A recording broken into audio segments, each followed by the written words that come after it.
لیکن جو شخص مومن نہیں ہوتا اس کی قبر اور زندگی کیسی ہے؟ مرتے وقت اس کو ساتھ ہی موت کے فرشتوں سے ہی سزا ملنے لگتی ہے. وَأَمَّا إِن كَانَ مِنَ الْمُكَذِّبِينَ الضَّالِّينَ. اب مکذبین بھی ہیں اور ضالین بھی ہیں. یہ دونوں بیک وقت بھی ہو سکتے ہیں اور خالی ضالین بھی ہو سکتے ہیں، پتہ ہی نہیں کرنا کیا ہے. فَنُزُلٌ مِّنْ حَمِيمٍ وَتَصْلِيَةُ جَحِيمٍ. سورۃ الواقعہ 92 سے 94. اگر وہ جھٹلانے والے گمراہوں سے ہوگا تو کھولتا پانی اس کی مہمانی ہوگی اور وہ دوزخ میں دھکیل دیا جائے گا. سورۃ النحل 28-29 میں فرمایا الذین تتوفاہم الملائکۃ ظالمی انفسہم فألقوا السلم ما كنا نعمل من سوء بلى ان اللہ علیم بما تعملون فادخلوا ابواب جہنم خالدین فیہا فلبئس مثوى المتکبرین. وہ لوگ جو اپنے آپ پر ظلم کر رہے ہوتے ہیں دنیا میں، جب فرشتے ان کی روح قبض کرتے ہیں یا کرنے کے لیے آتے ہیں تو ہتھیار ڈال دیتے ہیں. ہینڈز اپ. ہم کوئی برے کام تو نہیں کر رہے تھے، جھوٹ بولنا شروع کر دیتے. ہم تو کوئی غلط کام نہیں کر رہے تھے. دنیا میں بھی یہی دھوکہ، ہم تو کوئی غلط نہیں کر رہے، ہم تو ٹھیک ہی کر رہے ہیں. تعویلیں دے دے کہ ہم سب اپنے کانشیس یا ضمیر کو سلائے رکھتے ہیں. فرشتے کہیں گے کیوں نہیں کر رہے تھے؟ جو کچھ تم کر رہے تھے اللہ یقیناً اسے خوب جانتا ہے. اب جہنم کے دروازوں سے اس میں داخل ہو جاؤ، تم ہمیشہ اس میں رہو گے. غرض تکبر کرنے والوں کا ٹھکانہ بہت برا ہے. سورۃ الانفال 50 میں فرمایا وَلَوْ تَرَىٰ إِذْ يَتَوَفَّى الَّذِينَ كَفَرُوا الْمَلَائِكَةُ يَضْرِبُونَ وُجُوهَهُمْ وَأَدْبَارَهُمْ وَذُوقُوا عَذَابَ الْحَرِيقِ. کاش آپ اس حالت کو دیکھتے جب فرشتے ان مقتول کافروں کی روحیں قبض کر رہے تھے تو ان کے چہرے اور ان کی پشتوں پہ ضربے لگاتے تھے اور کہتے تھے اب جلانے والے عذاب کا مزہ چکھو. کبھی کسی نے دیکھا مار پڑتے مردے کو؟ ہمیں تو نظر نہیں آتی، لیکن قرآن کہتا ہے کہ جان لیتے وقت بھی ان کو مار پڑ رہی ہوتی ہے. پھر کافر کی موت کا منظر مسند احمد میں آتا ہے. جب کوئی کافر شخص دنیا سے رخصتی اور سفر آخرت پہ جانے کے قریب ہوتا ہے تو اس کے پاس آسمان سے سیاہ چہروں والے فرشتے اتر کر آتے ہیں جن کے پاس ٹاٹ ہوتے ہیں، بوریاں. وہ تحت نگاہ بیٹھ جاتے ہیں. پھر ملک الموت ان کے سرہانے آ کے بیٹھ جاتا ہے اور اس سے کہتے ہیں کہ اے نفس خبیثہ، اللہ کی ناراضگی اور غصے کی طرف چل. یہ سن کر اس کے جسم میں روح دوڑنے لگتی ہے، یعنی ادھر ادھر چھپتی ہے، اور ملک الموت اسے جسم سے اس طرح کھینچتے ہیں جیسے گیلی اون سے سیخ کھینچی جاتی. کباب والی سیخ ہوتی ہے نا، تو اون اگر اس کے اندر ڈال دی جائے تو نکالنا اس کا مشکل ہوتا ہے، چپک جاتی نا، اور اسے پکڑ لیتے ہیں. فرشتے ایک پلک جھپکنے کی مقدار بھی اسے ان کے ہاتھ میں نہیں چھوڑتے اور اسے ٹاٹ میں لپیٹ لیتے ہیں. اس موقع پر کافر اللہ کی ملاقات کو پسند نہیں کرتا.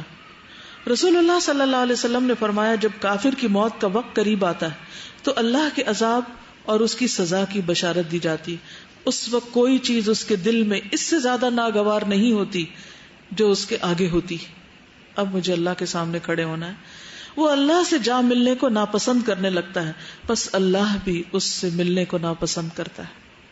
اب دیکھیے دنیا میں کچھ لوگ اللہ کی بات نہیں سننا چاہتے، موت کے وقت اللہ سے ملنا نہیں چاہتے، قیامت کے دن اللہ کے سامنے کھڑے نہیں ہونا چاہتے. تو آخری انجام کیا ہوگا؟ کہ اللہ تعالیٰ اپنا دیدار ان سے کیوں کروائے جب انہیں کوئی شوق اور دلچسپی نہیں تھی، اور یوں وہ ہمیشہ کے لیے حسرتوں میں گم ہو جائیں گے. پھر مسلسل عذاب کی خبر دینا. اگر وہ گناہگار آدمی ہو تو فرشتے کہتے ہیں اے خبیث روح جو خبیث جسم سے نکل رہی ہے، نکل، اخرجی، قابل مذمت ہو کر نکل، ذمیمتن وابشری بحمیم وغساق، اور کھولتے پانی اور کانٹے دار کھانے کی خوشخبری قبول کر. وآخر من شکلہ ازواج، اور اس قسم کے دیگر انواع و اقسام کے عذاب کی خبر وہ بھی قبول کر. یہ اس کے سامنے جملے بار بار دہرائے جاتے ہیں یہاں تک کہ اس کی روح نکل جاتی. دیکھیے ایک تو روح نکلنے کی تکلیف اور رگ رگ سے نکلنے کی درد، اور اوپر سے ڈانٹیں. جیسے ایک بچے کو چوٹ لگے اور ادھر اس کی ماں اور ڈانٹنا شروع کر دے تو وہ دکھ پہ دکھ بڑھ جاتا ہے. پھر انتہائی بدبودار ٹھکانہ. نبی صلی اللہ علیہ وسلم نے فرمایا کافر کی روح جب نکلتی ہے، حماد کہتے ہیں کہ آپ نے اس کی بدبو اور فرشتوں کے لعنت کرنے کا ذکر کیا تو آسمان والے کہتے ہیں کہ خبیث روح زمین کی طرف سے آئی ہے. پھر اسے کہا جاتا ہے کہ تم اسے آخری وقت تک کے لیے سجین کی طرف لے چلو. ابو ہریرہ فرماتے ہیں کہ رسول اللہ صلی اللہ علیہ وسلم نے اپنی چادر اپنی ناک مبارک پر اس طرح لگا لی، یعنی کافر کی بو کو ظاہر کرنے کے لیے، کہ سب نے اس کو یعنی دیکھ کے بھی اس کی شدت کو محسوس کیا. یعنی ناقابل برداشت بو. کچھ اسمیل ہوتی ہے نا تھوڑی بہت، اور کچھ ہوتی ہے کہ آپ برداشت نہیں کر سکتے تو پھر اپنا ناک ڈھانپ لیتے ہیں.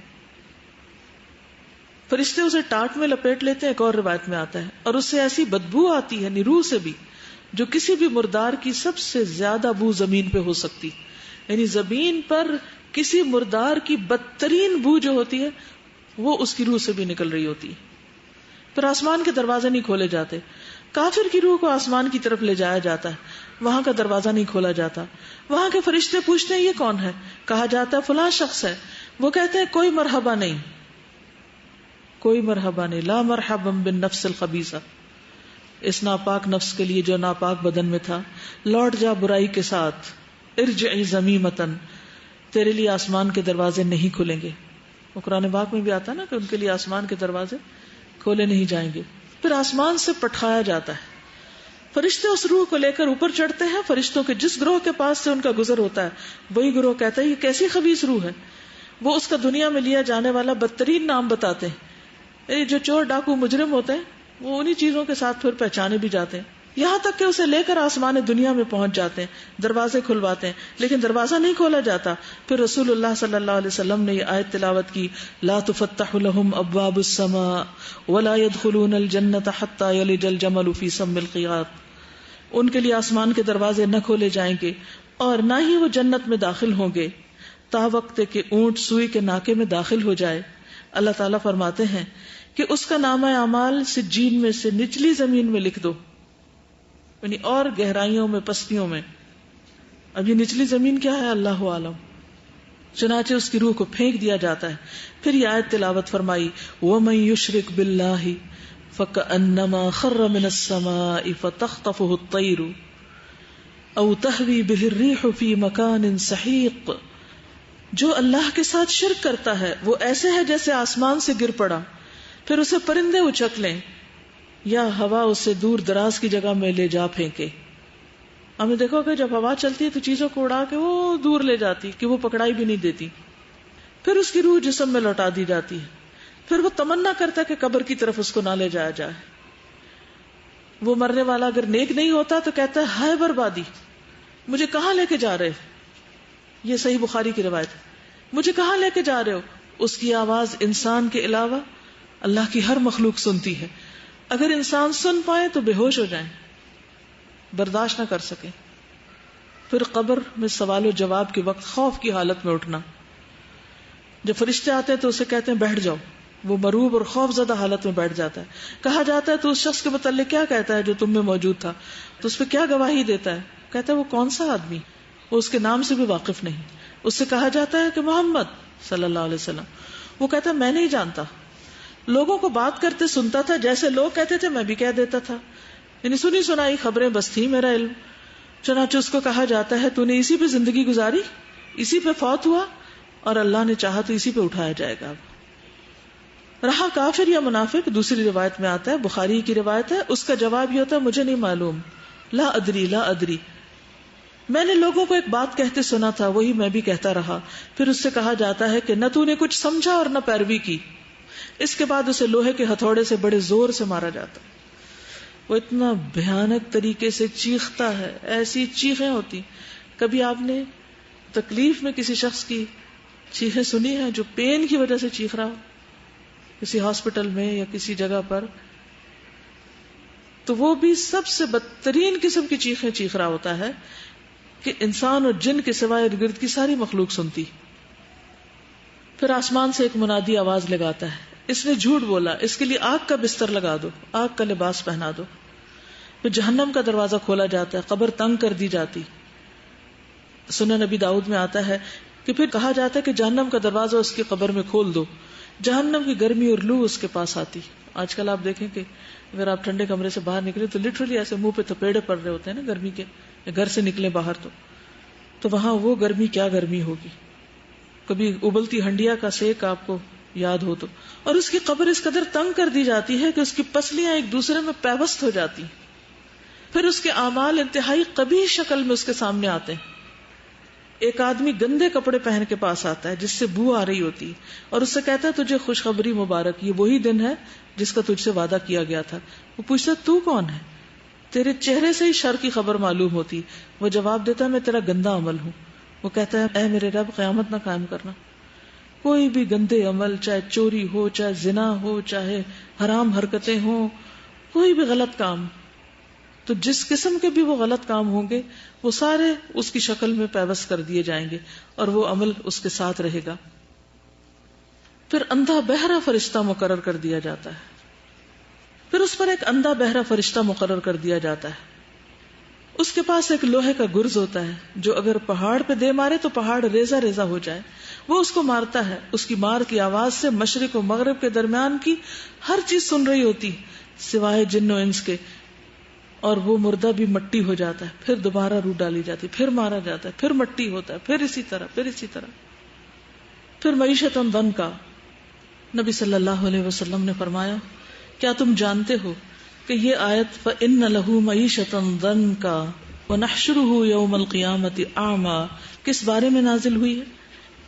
کیا تمہیں معلوم ہے کہ تنگ حالی کیا ہے، تنگ زندگی کیا ہے؟ انہوں نے عرض کیا اللہ اور اس کے رسول ہی خوب جانتے ہیں.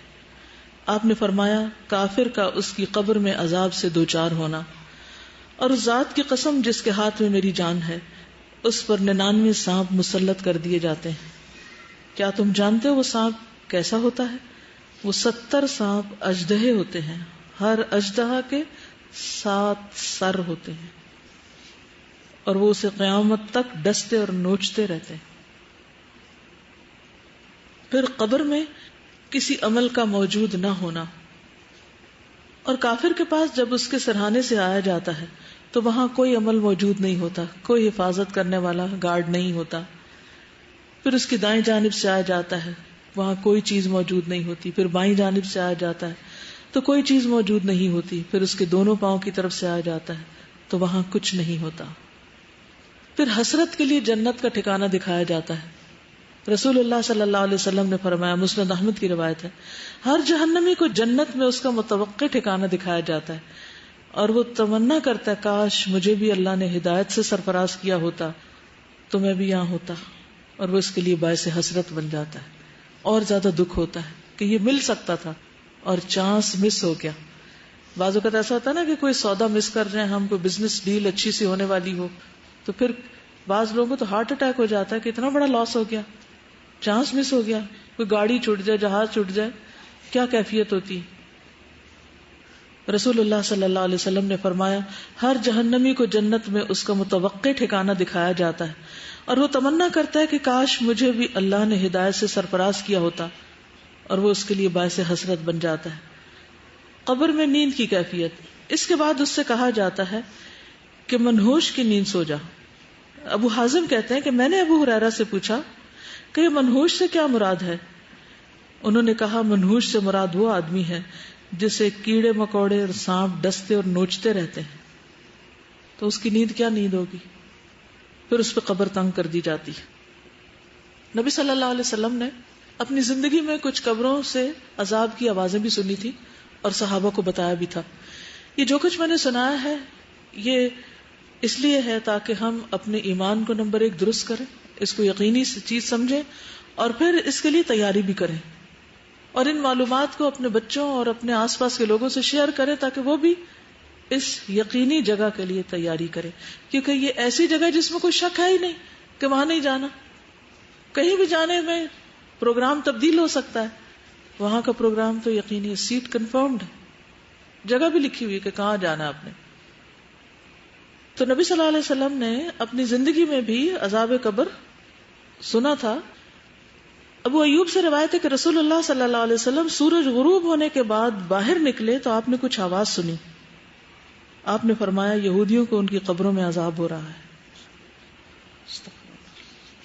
انس نے بیان کیا، ایک اور روایت ہے صحیح بخاری کی.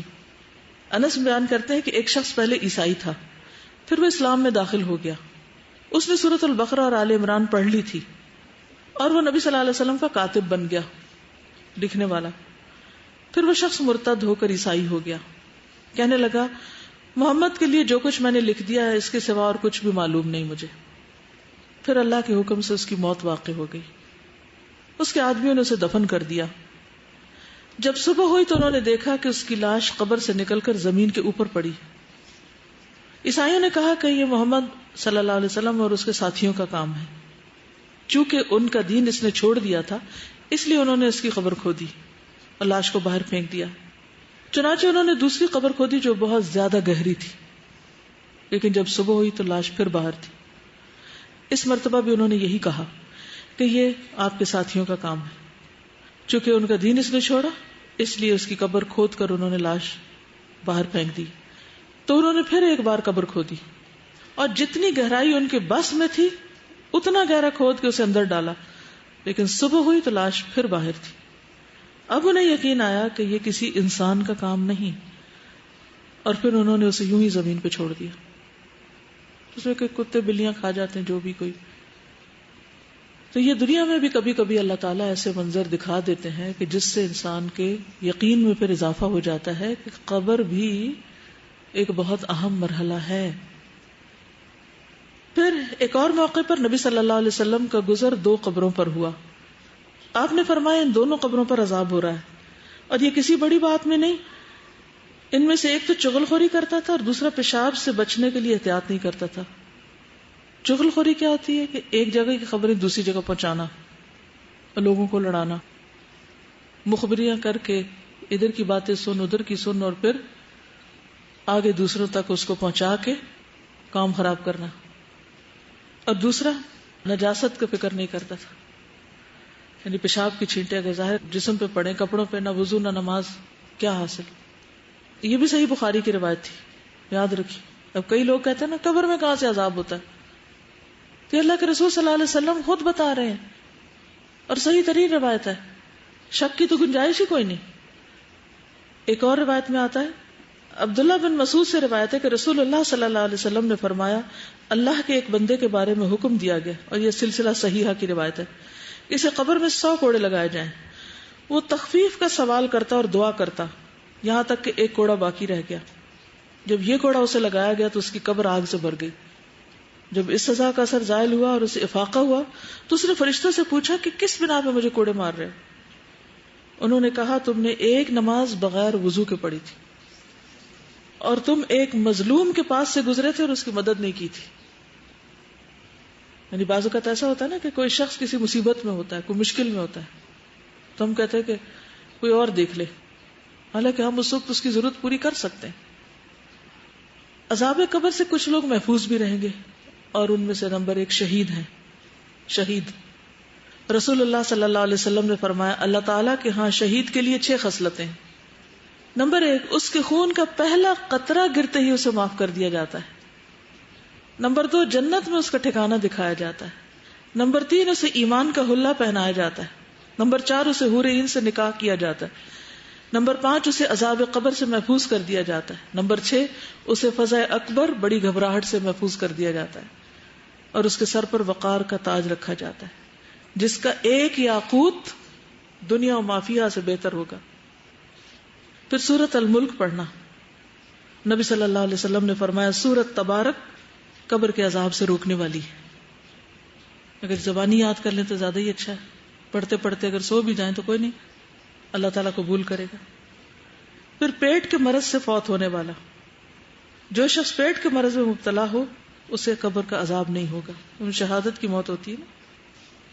نبی صلی اللہ علیہ وسلم نے فرمایا جو شخص اللہ کے راستے میں سرحدوں کی حفاظت کرتے ہوئے فوت ہو جائے اللہ اس کا اجر جاری رکھتا ہے یہاں تک کہ دوبارہ جی اٹھے اور وہ قبر کے عذاب سے محفوظ رہے گا.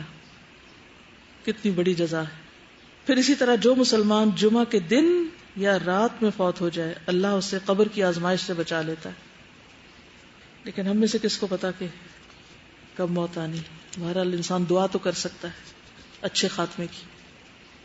میں یہ سوچ رہی تھی کہ قرآن میں اللہ تعالیٰ نے جو بار بار اللہ پر ایمان کے بعد اسٹریٹ اوے آخرت کی بات کیوں کی ہے، مجھے اس سے یہ ریزن سمجھ میں آ رہا ہے کہ ہمارے لیے سب سے زیادہ امپورٹنٹ اللہ ہے اور پھر وہ آخرت کا وہ ٹھکانہ ہے.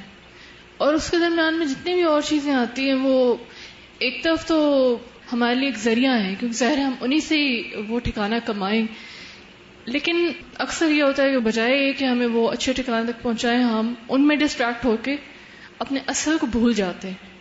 تو بہت زیادہ جو مجھے فیل ہو رہا ہے وہ آج کے لیسن کا یہ ہو رہا ہے کہ ہمیں یہ دیکھنا پڑے گا کہ کیا ہم باقی سارے حقوق ادا کرتے ہوئے کہیں اپنے جو ہمارے سب سے بڑے جو فرائض ہیں اللہ کے لیے جو ہیں وہی نہ ہم پیچھے کر دیں. اور اگر ہم نے مطلب حقوق العباد کے ہی بعض اوقات اس دھوکے میں ہم آ جاتے ہیں، حالانکہ یہ اللہ کی طرف سے ہم پہ فرض کیے گئے نا. ہم یہ بھول جاتے ہیں کہ یہ حقوق العباد کوئی لوگوں نے نہیں ہم پہ فرض کیے، یہ اللہ نے فرض کیے. اور اگر کوئی بھی شخص یا کوئی بھی چیز ہمارے راستے میں آ رہی ہے تو میرے سوچنا چاہیے. کئی دفعہ میں حالانکہ یہ جملہ پہلے ریپیٹ کر چکی ہوں لیکن مجھے ایسا ابھی لگ رہا ہے اسے میں بھول گئی تھی کہ کیا یہ چیز قبر میں میرے ساتھ آئے گی. ان سے یہ پوچھ لینا چاہیے کہ آپ آئیں گے میرے ساتھ میری قبر میں. اگر نہیں تو let me prepare for my own قبر. بٹ دین پھر دوسری ایکسٹریم پہ ہم نکل جاتے ہیں کہ لوگ وظیفے کر رہے ہوتے ہیں، پاس بچہ رو رہا ہے اس کو اٹھاتے نہیں کہ ہمارا تو وظیفہ خراب ہو جائے گا اور ہم نے تو اتنے لاکھ دفعہ یہ والی آیت پڑھنی ہے. وہ ایک چیز آ جاتی ہے. So we have to strike the right balance between the two. اسی لیے نا خیر الہدی ہدی محمد صلی اللہ علیہ وسلم کہ بہترین طریقہ نبی صلی اللہ علیہ وسلم کا طریقہ ہے. انہوں نے خاندانی زندگی کو بھی نبھایا، اللہ کے راستے میں جنگیں بھی لڑی اور باقی بھی زندگی کے کام کیے. تو ان سب چیزوں میں بیلنس رکھنا بہت ضروری ہے. اور اس کے لیے جتنا زیادہ آپ اپنے آپ کو آرگنائز کر سکیں، جتنی زیادہ آپ مختلف چیزوں کی پلاننگ کر سکیں، یعنی ہر روز ایک باشعور انسان کی طرح آنکھیں کھول کے جئیں. حالات کے دھارے پہ خود کو بے بس چھوڑ نہ دیں کہ جیسے لوگ آپ سے چاہیں یا جو کچھ ہو رہا ہے بس ٹھیک ہے، اب زندگی گزارنی ہے، وقت پورا کرنا ہے، بس یہ وقت کاٹ کے چلے جانا ہے، ہم اتنی اسٹرگل نہیں کر سکتے. اصل میں تو دیکھا ہی جائے گا وَأَنَّ سَعْيَهُ سَوْفَ يُرَىٰ کہ کتنی کوشش میں لگے رہے تم. تو ہم سب کو سنجیدگی کی ضرورت ہے، اپنی زندگی اور اس وقت کی قدر کی ضرورت ہے. جب تک ہم لغویات سے نکلیں گے نہیں، والذین هم عن اللغو معرضون، تو اس وقت تک جنت الفردوس میں پہنچنے کے بس خواب ہی خواب ہیں. ولتنظر نفس ما قدمت لغد، ہم میں سے ہر شخص کو سوچنا چاہیے کل کے لیے کیا تیار کر کے رکھا ہے. ایسا لگتا ہے کہ جس طرح اللہ تعالیٰ نے ایک راستہ دکھایا ہے اور نبی پاک صلی اللہ علیہ وسلم نے اس کے ارد گرد ہمارے لیے فلاور بیڈز بنا دیے. بالکل. اور انہوں نے اپنے فٹ پرنٹس اس کے اوپر لکھ دیے کہ آپ اس راستے پہ چلو گے تو صحیح راستے پہ پہنچ جائیں. بالکل. یعنی ہمیں کیا مشکل ہے کہ ہم مثلا حدیث کورس کا انتظار تو ہم کریں گے. ہمیں کیا مشکل ہے کہ ہم ہر روز اپنی روٹین میں شامل کر لیں ایٹ لیسٹ 2 حدیثوں کا مطالعہ اپنی آنکھوں سے ضرور کرنا. ٹھیک ہے ابھی تو آپ سارے سن لیتے ہیں، آپ کو جمع کی ہوئی چیزیں مل جاتی ہیں، لیکن خود پڑھنا بھی ضروری. اور ایک چھوٹی سی چیز پڑھ کے اس پہ غور و فکر کر کے اپنے آپ کو ساتھ ساتھ جائزہ لے لیں، کیونکہ ہم بھولنے والی مخلوق ہیں، پھر بھول جاتے ہیں، پھر ریممبرنس ضروری. لیکن جب تک اپنی زندگی کے کچھ آپ اصول، ضابطے، کچھ طریقے، کچھ اپنے ساتھ کمٹمنٹس نہیں کریں گے اور ان کو نبھائیں گے نہیں تو بات نہیں بنے گی. جو آخری صرف حدیث ہم نے سنی تھی، اتنا مجھے ایک چیز اسٹرائک آؤٹ کری تھی کہ بہت ہیومیلیٹنگ قسم کا عذاب ہے، کہ بہت زیادہ امبیرسنگ ہے، کہ جو ایون جو شاید باہر سے دیکھ رہے ہیں ان کے لیے بھی امبیرسنگ ہو. تو زیادہ تر جو چیزیں ہم نے کرنی ہوتی ہیں وہ ہم اس دنیا میں اس لیے نہیں کرتے because we're embarrassed. ہم پردہ نہیں کر سکتے کہ پتہ نہیں دوسرے لوگ کیا کہیں گے، ہم نماز کے لیے الگ نہیں ہو سکتے because it'll be embarrassing, but we don't realize کہ بعد میں کتنا زیادہ اور کتنا greater extent پہ وہ embarrassing یا humiliating ہوئے گا. جزاک اللہ خیر. سبحانک اللہم و بحمدک اشہد ان لا الہ الا انت استغفرک و اتوب الیک. السلام علیکم و رحمۃ اللہ وبرکاتہ.